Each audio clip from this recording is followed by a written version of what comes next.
Bien, ¿cómo empezamos para caracterizar estos eventos terribles que estamos viendo?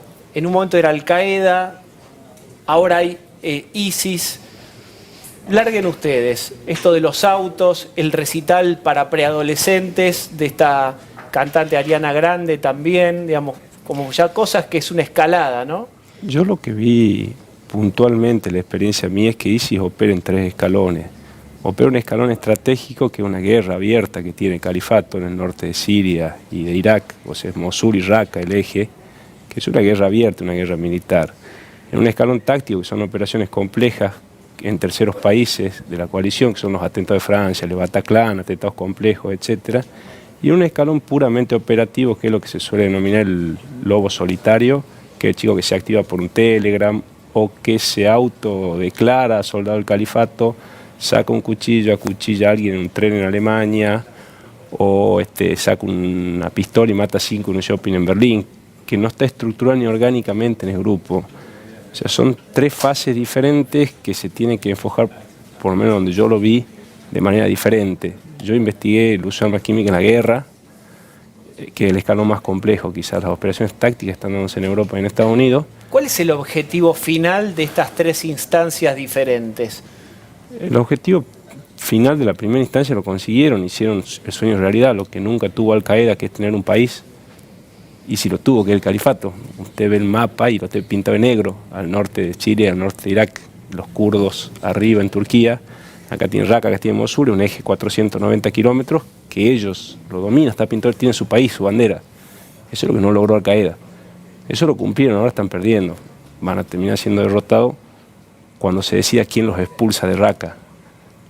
Estados Unidos está apoyando que sean los kurdos, el gobierno turco no quiere que sean los kurdos, así que ISIS no se termina porque todavía no se decidió quién lo tiene que terminar. A Raqqa, sobre todo, a la ciudad más fuerte que ellos tienen, Siria, pues Mosul ya está cayendo en Irak. Bien. Sí, con respecto a la fase operativa que comentaba él, que son estos muchachos, en general son muy jóvenes, en general son varones, prácticamente siempre son varones, y que atacan en esa instancia en la que no han sido entrenados necesariamente, no vienen de Siria, no se entrenaron allá, como sí ocurrió con los que atentaron en París en noviembre de 2015, y que de hecho ese fue un atentado, digamos, de muy alto perfil, tuvo más de 150 víctimas, eso es un atentado muy grave, digamos, con muchas víctimas. Estos últimos, salvo el de Niza, que también tuvo muchas víctimas, han sido con una menor cantidad de víctimas. Uno podría decir, siempre se intenta investigar qué tan improvisados estaban, qué tan organizados estaban, qué tan unidos a ISIS o conectados con ellos estaban, y esto es lo que se dificulta descubrir. El observable es una conducta de un atentado, puede ser suicida, una bomba, atropellar. Yo quiero llevarte a cuál es la idea que impulsa esa conducta terrorista. Digamos, si vos tuvieras que transformar en frases lo que estos muchachos bastante jóvenes, pero muchos ya también no son inmigrantes, son de la primera generación en Inglaterra o en Francia, digamos, ¿cuáles son las frases, si se puede sintetizar el pensamiento de ellos, que lo llevan a esto?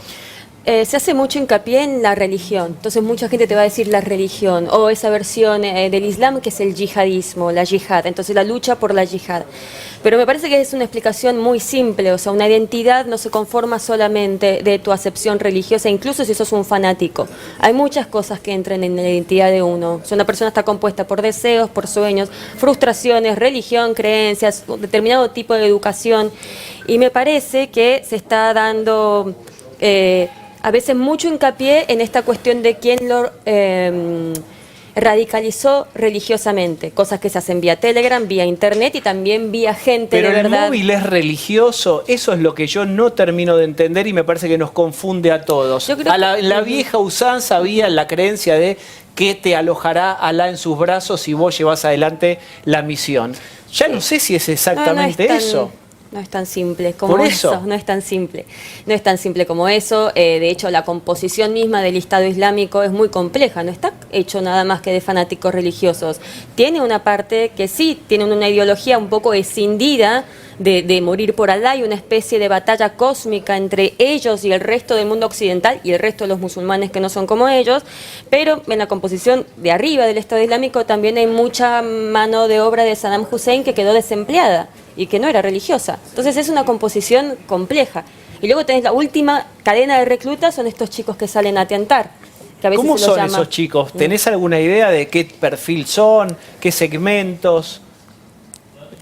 Operativamente, o sea, el chico que atenta directamente sin haber estado nunca en Medio Oriente, sin haber recibido ningún tipo de entrenamiento ni nada, es una persona increíblemente rústica y fácilmente comprensible y captable por la propaganda. La propaganda de ISIS es extremadamente buena. Es extremadamente buena la publicidad de ISIS. ¿Por qué? Tiene una capacidad de transmitir primero la brutalidad y segundo el heroísmo de integrarse a la causa. A la pregunta que hacía usted, la primera pregunta, yo creo que es geopolítica, la posición de ISIS. Basada sí en la Sharia, en la aplicación muy rígida de la ley islamista, pero un posicionamiento geopolítico que tiene, o sea, en eso no difiere de otros grupos como Boko Haram, grupos que controlan una parte de un territorio y tratan de controlarlo y de continuar, porque lo que hacen ahí es explotar hidrocarburos, secuestro, extorsión, peajes, o sea, no hacen nada muy diferente a cualquier otro grupo que en esos lugares del mundo ocupe un lugar. Eso es geopolítico. El nervio conductor quizás es esta suerte de heroísmo que logran transmitir por su propaganda. Antes era una revista llamada Daqib. Daqib es la ciudad donde conforme esa cultura va a ser el último choque entre Occidente y Oriente, en el que va a vencer Oriente a la Iglesia. Tiene una mística muy bien preparada y una propaganda a través de las redes. Yo trabajando tuve 750 videos de ISIS, en trabajo mío, uso de sulfuro de mostaza en chicos, prácticas de uso de armas químicas, pues fabrican, tienen homemade, hacen ellos sulfuro de mostaza, eso lo logramos probar nosotros, lo que se llama gas mostaza. La propaganda y la forma en que lo ponen en movimiento para captar y reclutar gente que es permeable a ese reclutamiento. Son mensajes muy efectivos para esta característica de personalidad. ¿Para qué financia todo esto? ¿Y cómo obtienen las armas estos grupos terroristas? ¿De dónde viene la plata? Yo le voy a hacer una pregunta, le voy a contestar su pregunta una pregunta. Usted puede ver las fotos del comienzo, 2014, 2015 más o menos, la multitud de camionetas Toyota blancas y negras que estaban, en las que habían montado las ametralladoras ISIS, etcétera, etcétera. Fue un efecto de propaganda, son todas 0 kilómetros. Usted tenía un bloqueo aéreo sobre Irak y sobre Siria.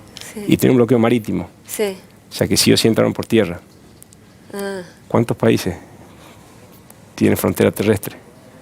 Entonces, cuando usted se pregunta, a mí, yo se lo puedo explicar no tanto en ISIS, sino en Yemen, donde investigué ruta de armas directamente. ¿Cómo se entra y se entra? ¿Y de qué país? Nosotros no tenemos ese mapa tan claro como vos en la cabeza. ¿Por dónde entran concretamente? Es medio irresponsable decirlo, hay otros, no se ha llegado a un nivel de evidencia tan concreta. Voy a circunvalar la pregunta.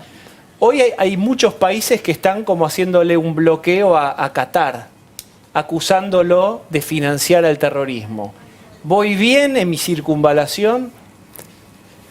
Vamos a poner estos términos. El núcleo, las dos fuerzas más potentes que hay militar e inteligencia en ese sector es Irán y Arabia Saudita. Okay. Son los dos motores fuertes ahí. Todo el resto está alineado con Irán o con Arabia Saudita. Arabia Saudita en este momento encabeza la alianza que está bombardeando Yemen y que opera en ¿cómo se llama? Siria y en diversos lugares. Esa alianza decidió expulsar a Qatar de la alianza bélica, no solo la sanción económica, primero la alianza bélica, decidió expulsarlo de la alianza bélica de Yemen y del resto de sus operaciones del Consejo del Golfo, lo cual quiere decir que hay elementos de convicción suficientes por parte de la inteligencia de esos países para dar por probado, por lo menos a criterios de sus autoridades y de sus gobiernos, que ese país no estaría cumpliendo las reglas de no colaboración con terroristas. Bien.